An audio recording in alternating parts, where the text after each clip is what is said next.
This video will cover solving word problems using equations and solving equations when the variable is on both sides. So looking at word problems using equations. Just to recap what we covered in previous videos, make sure that you read the word problem carefully. Underline values that need to be given a variable and define that variable. Circle words that tell you the operations, write the equation, and then now we're introducing solving for the unknown value. So our first example here is a number is doubled, then 1 is added to the result to give an answer of 43. What is the number? So the first thing I'm going to do is underline what needs a variable, so a number. So I'm going to make this n, and then I'll define that saying that n equals a number. I'm then going to circle words that tell me operations. So doubled, so that's telling me to times by 2. Added, so some addition, and then the result is the answer of 43. I'm now going to write the equation. So a number is doubled, so that means that n is being multiplied by 2. Then 1 is added, so plus 1, to give an answer of 43. So it equals 43. If I write that following algebraic conventions, I'm going to have 2n plus 1 equals 43. Now, in order to solve, I've got to perform my opposite operations. So I want to get my variable on one side and then all of the numbers on the other side. So if I've got 2n plus 1, the first thing I want to move is that plus 1. So the opposite operation is to minus 1. So I'm going to minus 1 from both sides. So I'll now have that 2n equals 42. Remember that when we say 2n, that's meaning 2 times n. So my opposite operation of doing multiplication is division. So I'm going to divide both sides by 2 to get that n by itself. So then I'm going to have n equals 21. Our second example, when 4 is added to a number and the result is divided by 5, the answer is 4. What is the number? So the first thing I'm going to do, underline the value that needs to be given a variable. So again, it's a number. So I'll give it n, and then I define it that n is a number. I'm then going to circle my operations. So added, divided, and then I'm going to write my equation. So when 4 is added to a number, so a number plus 4, and the result is divided. So after that's happened, I'm dividing by 5. So I can create a fraction. So n plus 4 divided by 5, and the answer is 4. What is the number? I now come to my step of solving this equation. So I've got to make sure that I perform my opposite operations, get my variable on one side and all of my other numbers on the other. So in this case, the first thing I'm going to move is that 5. So I'm currently dividing by 5, so I then need to multiply by 5 to move it to the other side. So I'm now going to have n plus 4 equals 20. The last thing that I need to move is that plus 4, so that n is by itself, so the opposite is to minus 4. So I minus 4 from both sides. So my answer is n equals 16.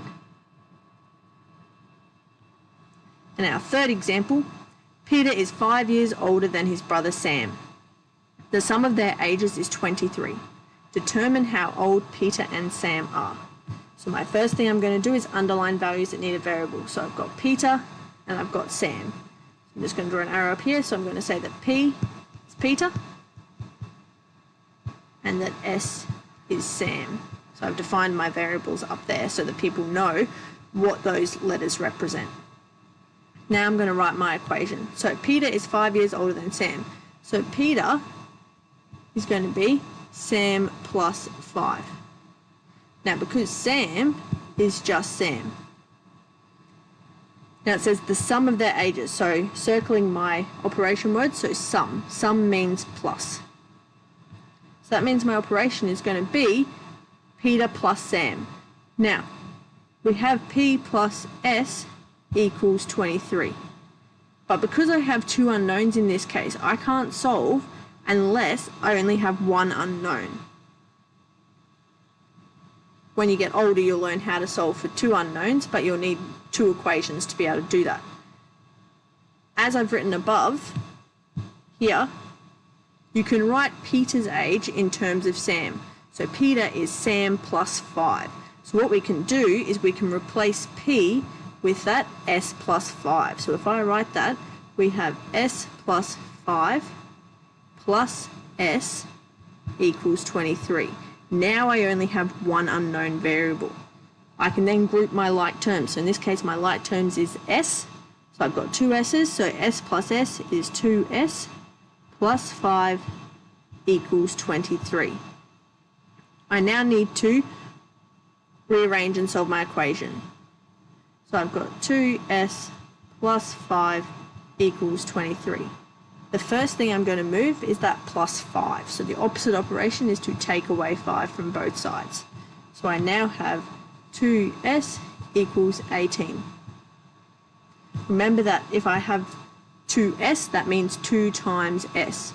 So in order to move the 2 to the other side, I need to divide by 2 because that is the opposite of multiplication. So now I have S equals 9. So what that means is Sam is 9 years old. Now remember how we replaced P with S plus 5?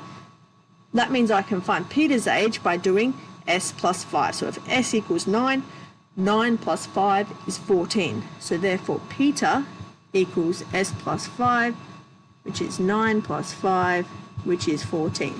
So therefore Sam is 9 and Peter is 14. You can also then substitute your solutions for all three of these examples back into the equation to check that your answer is accurate. Second concept that we're going to go through in this video is solving equations when the variable is on both sides. So the first one we've got is x over 2 equals x minus 5. Now what you have to do is if we have equations where the variable is on both sides, you have to make it so that all of the variables are grouped on the one side. So you've got to, in this first example, all of the x's need to be on one side. So we have x over 2 equals x minus 5. So the first thing I'm going to do is I'm going to get rid of the fraction. So x divided by 2, my opposite operation is to times by 2. So I times both sides by 2. That means my next line of working is going to be x equals. Now this is important. When you have x minus 5, if we're multiplying that side by 2, everything on that side gets times by 2. So that's the same as saying 2 outside of x minus 5. If I then expand that bracket, I've got x equals 2x minus 10. So you must multiply everything on that side by 2. What we then need to do is you then need to decide, okay, which side am I going to group all of my x's on? Now, because I have 2x on the right-hand side, I'm going to collect my x's to the right-hand side. So I want to move minus 10 to the left-hand side. So the opposite operation is to add 10. So I add 10 to both sides. My next line of working is x plus 10 equals 2x. Because I want all the x's on one side, I need to move x to the other side. So it's currently being added, so I need to minus x from both sides. So I now have that 10 equals x, which I can write as x equals 10. Our second example, we've got 3x equals 5x minus 8. Again, I want to group all of my x's onto one side. So I want to bring the x's to the side where 5x is, so I'm going to move 8 to the other side. So I add 8 to both sides. So I've now got 3x plus 8 equals 5x. To move 3x to the other side, my opposite operation is to take away 3x. So I take away 3x from both sides. I now have 8 equals 2x. Remember that when 2 is next to the x, that's meaning multiply. So my opposite operation is to divide. So I'm dividing that by 2. So I now have 4 equals x. Now you could have also done this one. You could have collected your x's on the left-hand side. So I collected the x's on the right-hand side. You could also have collected them on the left-hand side, and I'll show you this below.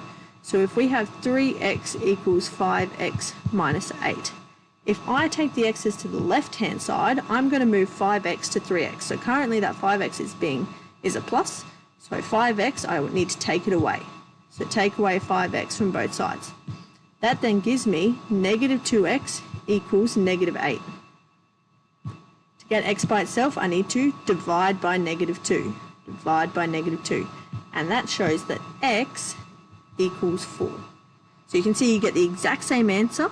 You just need to decide whether you want to collect your variables on the left or the right. It's generally easier if you go to where the bigger coefficient is, because then you're dealing with positive numbers. But if you're happy to deal with negatives, you can also take it to where the smaller coefficient is. Okay, our final example, we've got 3x minus 1 over 4 equals 2 outside of x plus 9 over 5. Now when you're dealing with fractions, what you do is you multiply by 4 and you multiply by 5.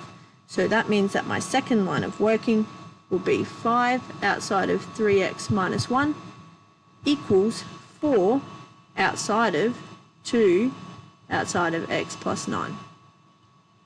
My next line of working will be to expand those brackets. So 5 times 3x is 15x. 5 times 1 is 5. I then want to expand my brackets on this side. So 2 times x is 2x. And 2 times 9 is 18. So remembering that we use our rainbow method in order to be able to expand those brackets. I then need to expand my final set of brackets. So 4 times 2x is 8x, plus 4 times 18 is 72. I then need to decide which side I want to collect my variable on. So in this case, I'm going to move the variable to the left-hand side. So I'm going to minus 8x from both sides. So that means that I will have 15x minus 8x is 7x, minus 5 equals 72. I then need to move 5 to the other side. So the opposite of minusing 5 is adding 5. So I add 5 to both sides. So I now have 7x equals 77. I then need to divide both sides by 7. So my answer will be x equals 11.